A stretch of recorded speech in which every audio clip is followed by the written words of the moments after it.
Vamos falar de Vasco. Eu continuar a repercussão da entrevista do Maurício Barbieri. Eu ontem no centro de treinamento Márcio Barbosa, a gente esteve lá. Eu continuar sobre o técnico falando sobre tentando não criar expectativa sobre a ambição do Vasco no brasileiro, mas falou sobre tanto a expectativa do time para a competição, também sobre a expectativa do jogo em si e a falta de experiência de muitos atletas jogando na Série A. Vamos falar tudo isso após a vinheta.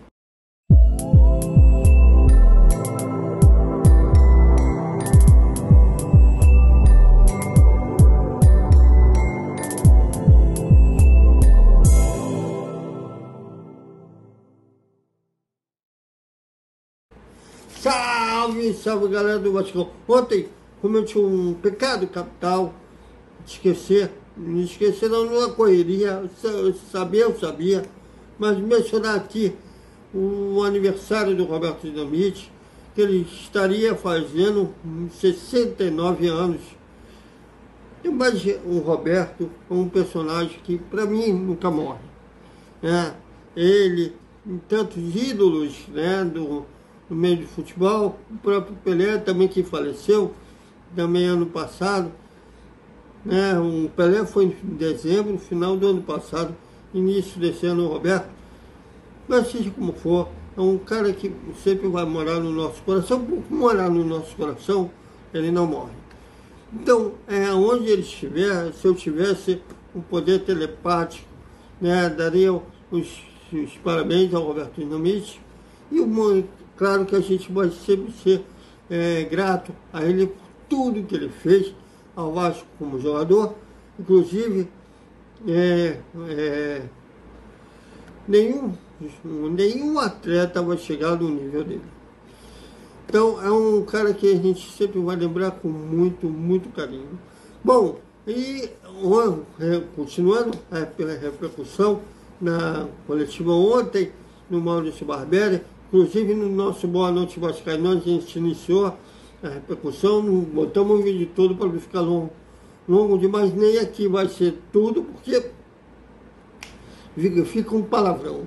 Então, não vamos continuar falando. E ele falando sobre, ele foi questionado muito bem sobre a falta de experiência desse time, mas na verdade, do elenco todo do Vasco, apenas um jogador já tem no seu currículo título brasileiro, que é o Jair.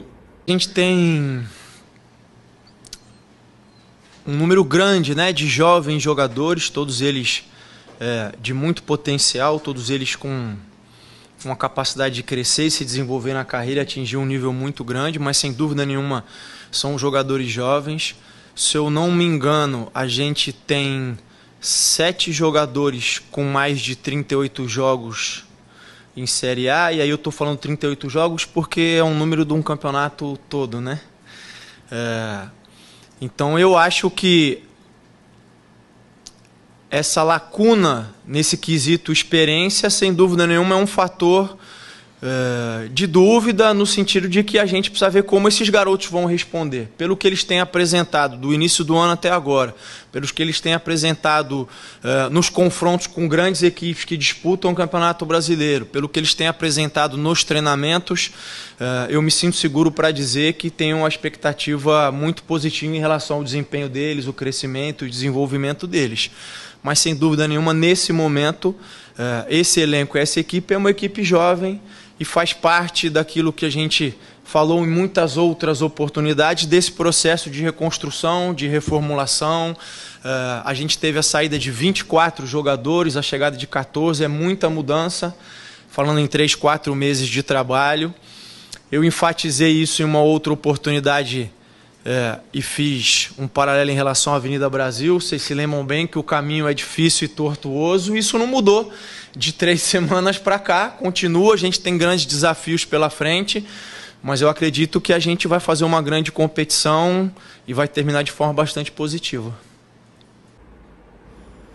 O resto, se eu tenho experiência ou com a Série B, ou jogadores que não foram campeões brasileiros saíram muito cedo e firmam disputar uma temporada inteira. Como é o caso do Alex Teixeira. Ele foi campeão da Série B em 2009. No meio de 2010 ele foi vendido, ainda muito garoto, só retornou no meio do ano passado, já na reta final da Série B. Então esse ano vai ser a primeira Série A toda que ele vai disputar. Por isso, um elenco, vamos dizer assim, inexperiente para a Série A, vai ser novo, muitos vão jogar a Série A pela primeira vez. E o Maurício Barbeiro foi questionado sobre isso. Vejam. Eu acho que a gente tem etapas que a gente tem que cumprir, elas são progressivas, e eu vou me ater às iniciais, né? Seguindo a linha do que eu tenho falado desde o início do ano. Acho que no primeiro momento é muito importante que a gente seja uma equipe competitiva, uma equipe que consiga competir de igual para igual com qualquer adversário. Eu acho que a gente vem trilhando esse caminho. Num primeiro momento, a gente precisa ter os pés no chão e entender que a gente precisa contrariar as estatísticas, e quando eu falo das estatísticas é em relação às equipes que sobem. Normalmente, uma grande parte acaba descendo no final do ano. É também, de uma certa maneira, contrariar a estatística recente do clube, que oscilou demais nos últimos 10 anos entre subir e descer. Então a gente precisa enfrentar isso de frente, e é um cenário com o qual a gente não quer lidar. A gente quer passar por isso. Acho que são essas primeiras etapas. E a partir daí, a partir do momento que a gente consegue ser competitivo e consegue uma consistência de rendimento, a gente pode ir pensando em etapas maiores. A primeira delas, sem dúvida nenhuma, depois dessas que eu falei, seria conquistar uma vaga numa competição internacional e assim por diante. Eu não quero colocar uma meta fixa ou um rótulo, porque também nos limita em relação à projeção, e sonho, expectativa.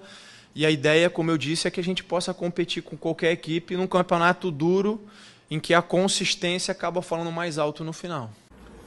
Também falou sobre, foi questionado, não tinha como não ser, sobre a ambição do Vasco no Brasileiro. O Vasco só vai ter o Campeonato Brasileiro para disputar título ou uma competição, classificar para uma competição internacional, Libertadores ou Sul-Americana, ou brigar contra rebaixamento. Ele não quis criar expectativa, falou que é um tijolinho, cada peso vai subindo, né, de degrau, mas não quis criar expectativa, embora ele deixou a transparecer que a vontade é de pelo menos classificar o Vasco numa competição internacional, seja Sul-Americana ou Libertadores. Veja. Eu acho que uma expectativa muito grande de todos, do torcedor, do clube, de nós como grupo. Todos os jogadores gostam dos jogos grandes, isso é unanimidade em todos os clubes, em todos os lugares. É claro que enfrentar uma equipe como a do Atlético Mineiro sempre é um desafio importante, mas é um desafio que mexe com os jogadores de forma positiva, no sentido de mostrar o seu valor, de se reafirmar enquanto grupo, enquanto equipe. A gente sabe da capacidade não só coletiva, mas individual que o Atlético tem. Eu posso citar inúmeras figuras, mas eu acho que o principal destaque seria o Hulk. E eu não quero me estender, porque eu não sei se ele vai jogar ou não. Pode ser, eles têm feito um rodízio grande entre os jogadores, pode ser que ele não comece o jogo, mas é um dos jogadores que tem capacidade de desequilibrar. E eu acho que para essa estreia a gente chega bem. Eu acho que a gente aproveitou bem essas semanas que a gente teve de treinamento para consolidar muitas coisas, para criar variações e possibilidades, para se entender mais como equipe. Muitos jogadores chegaram no meio do processo ou no meio do caminho, né? E a gente teve que acelerar algumas coisas, já colocar eles na arena e mais na base da conversa do que no treinamento propriamente dito. E agora esse período nos deu essa possibilidade de treinar todos eles, de avançar com alguns que precisavam de ritmo de jogo. Eu nem sei se vocês iam me perguntar, mas já vou me adiantar. O Orejano é um jogador que cresceu bastante durante esse período. O Marlon retomando uma forma muito mais próxima daquilo que ele pode entregar, dentre outros jogadores. O Figueiredo retomando um pouco mais da forma que ele perdeu quando teve a lesão. Então esse período foi importante para tentar deixar o grupo mais homogêneo em relação a isso. Ritmo de jogo, capacidade física, e eu tenho um entendimento melhor deles. Então eu acho que a gente chega bem preparado para fazer um grande jogo, para buscar o resultado positivo, que é o que nos interessa, mas com muito respeito e com bastante humildade, sabendo que a gente vai enfrentar um grande adversário. Também foi questionado, claro, a expectativa do jogo de sábado contra o Atlético Mineiro. Um dos candidatos ao título, tem grandes jogadores, o Hulk, o Paulinho vai estar lá, vai ser meio estranho enfrentar o Paulinho, cria do Vasco, e vai enfrentar o seu ex-clube. Enfim, um dos colegas ambiciosos tenta sempre prever o futuro. O Atlético Mineiro é um dos candidatos ao título. Ele falou sobre a expectativa, inclusive, que esses 20 dias de preparação deu, vamos dizer assim, mais segurança ao time para estrear bem no Brasileiro. É isso, galera, tá chegando a hora. A bola rola sábado às 9 da noite. Esperamos sim que apesar da gente ter ficado triste com a eliminação no Campeonato Carioca, esses 20 dias de preparação tenha sido um lado positivo, ter saído mais cedo do Campeonato Carioca, né? Ter sido eliminado das semifinais. Então, até uma hora do almoço com a nossa análise da entrevista do Maurício Barreto. Até mais.